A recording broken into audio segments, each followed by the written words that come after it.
Hi అండి, welcome back to Sharanadev creations. So మన page లో చాలా డిఫరెంట్ వర్క్స్ అన్ని మీకు చూపిస్తున్నాను కదా. అదే డిఫరెంట్ వర్క్స్ అన్ని మీకు ఈ రోజు చాలా చూపిస్తానండి. ఫస్ట్ ఒక వర్క్ చూసేద్దాము, అంతకంటే ముందు శారీ చూసేద్దాము. ఇది వచ్చేసి మంచి లక్స్ గ్రీన్ అన్నమాట, చాలా బాగుంది. టిష్యూలో వచ్చింది sari, purple combination looks green అన్నమాట, చాలా బాగుంది కదా కలర్ కాంబినేషన్. దీనికి మనం పర్పుల్ బ్లౌజ్ తీసుకుందాం, ప్లెయిన్ ఫ్యాబ్రిక్ తీసుకుందాం అన్నమాట. ఎప్పుడైనా వర్క్స్ ప్లెయిన్ ఫ్యాబ్రిక్ మీద చాలా బాగుంటుంది అన్నమాట. సో వర్క్ అయితే మగ్గం ఫినిషింగ్ లాగా వస్తుంది. ఈ వర్క్ సూపర్ ఉంటుందండి, ఎవ్రీ గ్రీన్ అన్నమాట. కొన్ని వర్క్స్ ఓల్డ్ వర్క్స్ అయినా చాలా బాగుంటాయి అన్నమాట.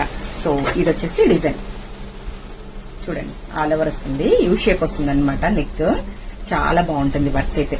ఫినిషింగ్ వైజ్ చూడండి, కలర్ కాంబినేషన్ కానీ ఫినిషింగ్ వైజ్ చూడండి, చాలా బాగుంటుంది కదా. సో మిడిల్ వచ్చేసి బ్లౌజ్ లక్కన్స్ అండి, హ్యాండ్స్ వచ్చేసి ఫుల్ బ్రైడల్ డిజైన్ అన్నమాట. ఇదంతా కూడా చూడండి సూపర్ వచ్చేసింది. హ్యాండ్స్ ఫుల్ హెవీగా ఉంటాయి, బ్లౌజ్ మొత్తం చాలా హెవీగా ఉంటుంది అనమాట. లైట్ అండ్ డార్క్ షేడ్ లో మనం హైలైట్ చేసామన్నమాట, చాలా బాగుంది కదా. సో ఈ శారీకి ఈ డిజైన్, ఈ శారీకి ఈ బ్యూటిఫుల్ డిజైన్ ఎలా ఉందో చిన్న కామెంట్ చేయండి. ఇలాంటి బ్రైడల్ వర్క్స్ కానీ సింపుల్ వర్క్స్ కానీ డిఫరెంట్ వర్క్స్ మీరు కూడా ట్రై చేయాలనుకుంటే welcome back to Sharanadev creations. Bye అండి.